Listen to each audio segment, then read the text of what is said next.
So here is a clip taken from the cockpit of the new aircraft I'm flying, a Global 7500. The other day, we took it up to the maximum certified ceiling of 51,000 feet to see how the jet handles at that high altitude. This is the altitude indication, 51,000 feet.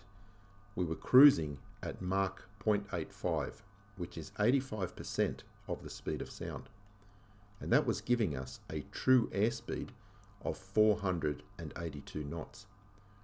Due to the thin atmosphere, the indicated airspeed was only 199 knots.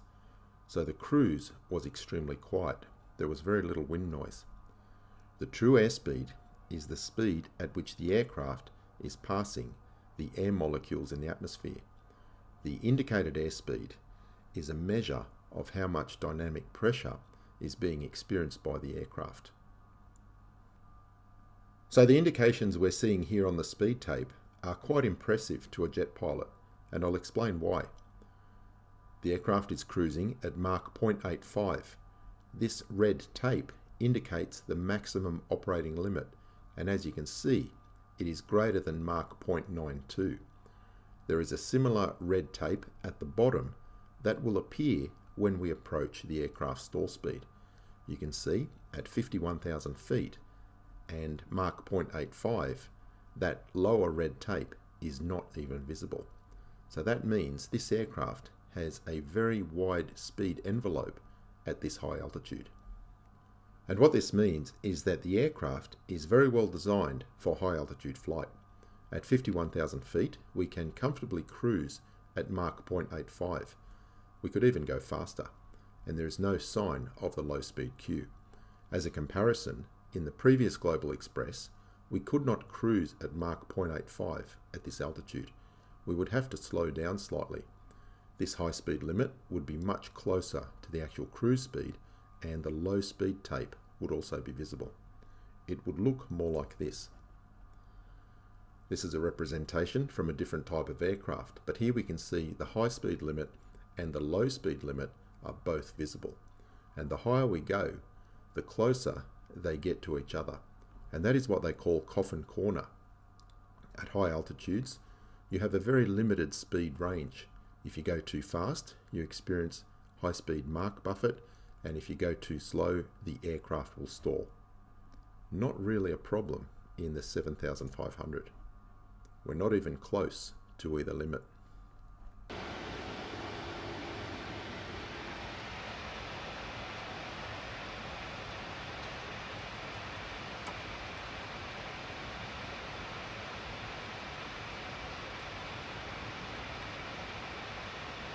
That's cat speed 500. Check.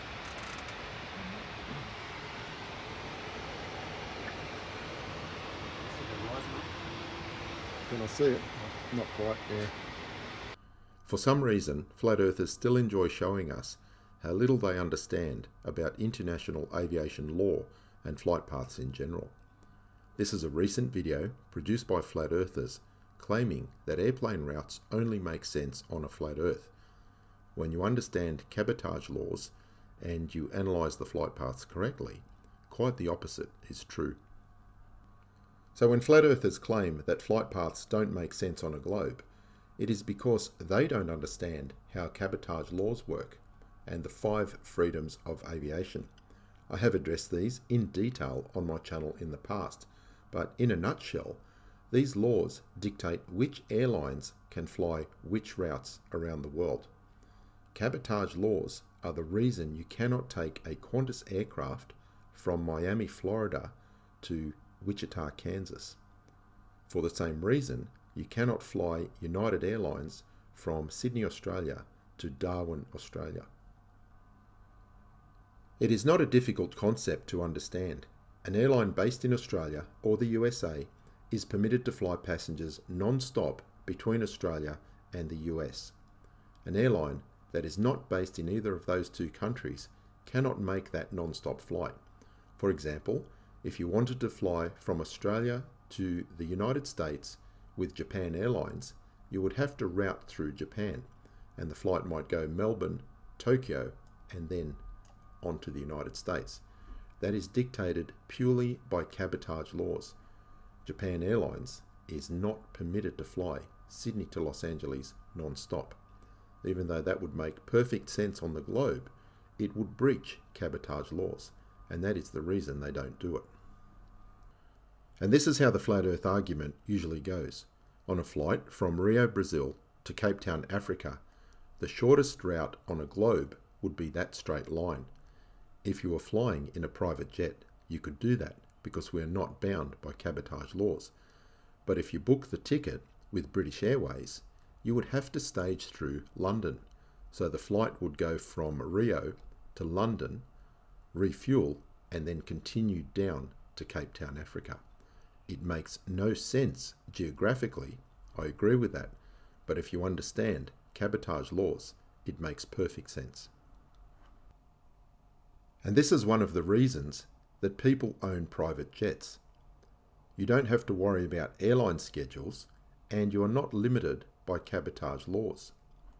If you want to fly direct between Rio, Brazil and Cape Town, Africa, you can do so in a private jet. In fact, you can do that between any city pairs within the range of the aircraft. In August 2016, at the completion of the Rio Olympics, we actually flew non-stop from Rio to Cape Town on the way back to Australia. And here is a copy of the flight log. Rio to Cape Town, 6.2 hours. That was non-stop. And in this video, I show the actual GPS track log proving that it was a non-stop flight. So in the Flat Earthers video, they show a route from Sydney, Australia to Buenos Aires in Argentina. But again, these airline routes are limited by cabotage laws, and that is why they stage through the USA. If you want to fly Sydney, Australia to Argentina direct, you need to charter a private jet, David, something like the Global Express, the range leader, which can easily fly from Sydney, Australia, direct to Argentina, non-stop, and you won't be flying over North America. This will be the route you take, because that is the shortest distance on a globe.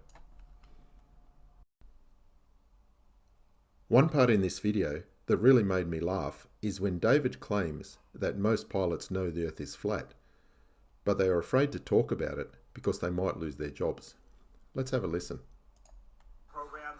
I used to say most pilots don't know, but most pilots do know the Earth is flat. They just don't talk about it because they get fired if they do. Well, I'm not sure if you noticed, David, but last year we had a little virus thing called COVID-19. And if you do a bit of research, you will see that the majority of the world's pilots are out of work. Thousands of them have been fired. Some of them took early retirement. They no longer have jobs flying aircraft, so they've got nothing to lose. In fact, I know some pilots who are extremely dirty with the government. That would motivate them to spill the beans if the Earth was actually flat.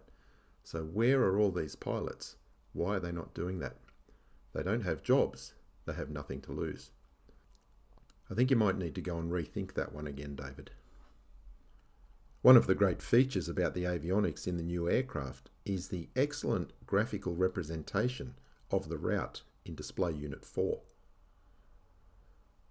What we're going to look at now are a series of claims made by flat earthers over the years, and then how that route actually appears in a real aircraft. The first one is from Brisbane, Australia to John F. Kennedy. A number of years ago, flat earthers claimed that this route goes directly over Alaska. Let's have a look. So here is a flight plan from Brisbane, Australia to John F. Kennedy Airport in the USA. Because there are no intermediate waypoints, the flight management system will select the shortest route, which is a great circle. And here it is plotted on the map. From Brisbane, Australia, you can see that it goes well south of Hawaii.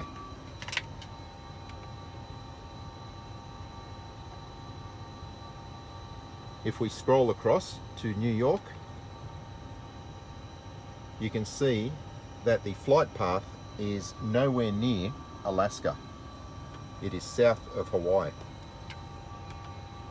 The other thing to note is that when the path crosses the center of the screen, it appears as a straight line.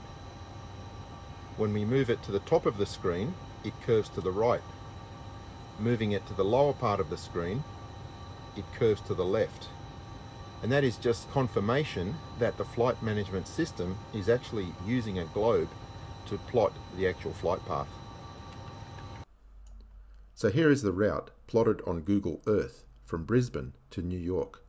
Just like in the FMS, when it is centered, it appears as a straight line.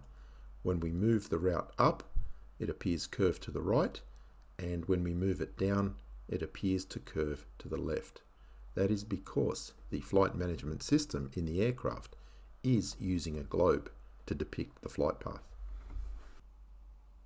Another claim flat earthers make is in relation to China Airlines Flight 8 from Taiwan to Los Angeles, which diverted to Alaska when a woman gave birth on the flight.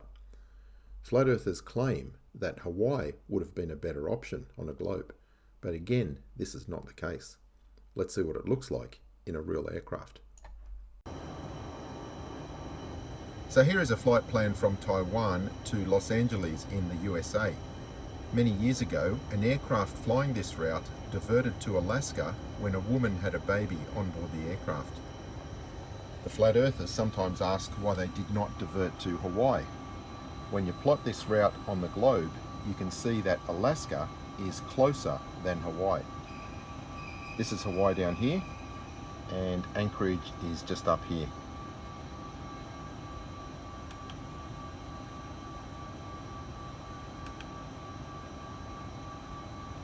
It's really no mystery when you draw the path correctly on the globe. And here is yet another recent flat earth claim in relation to a flight from Perth, Australia to Los Angeles. The title of the video is Flight Perth to Los Angeles over Alaska, only on a flat earth. But what you'll notice is that the flight is staging through Malaysia, no doubt due to cabotage laws, and the flight from Malaysia to Los Angeles does indeed go close to Alaska on the globe, as we can see here. The actual flight from Perth, Australia to Los Angeles goes nowhere near Alaska, as we see in the real aircraft. And here is a route from Perth, Australia to Los Angeles in the USA, a distance of 8,093 nautical miles. And this is what it looks like on the map. From Perth, the route goes directly over Hawaii.